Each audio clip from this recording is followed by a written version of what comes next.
would that make your job harder going into the Eisenhower building? Well, the Eisenhower building is right in front of me, and we have many events over the course of a presidency, including press conferences in the Eisenhower building, so that's not such a big deal. Well, you know, it's not such a big deal initially. I think that it's important that the White House realizes that the excitement that exists right now in terms of a new team coming to town, the excitement of covering them, ultimately wears off. I've covered the White House for 20 years. I've seen that excitement wear off for President Obama. I've seen it wear off for George W. Bush.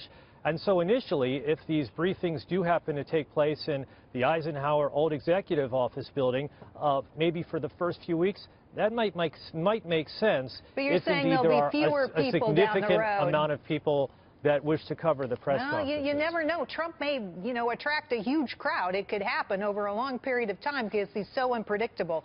Before you go, though, I've got to ask you this question because I'm so interested in what you'll say.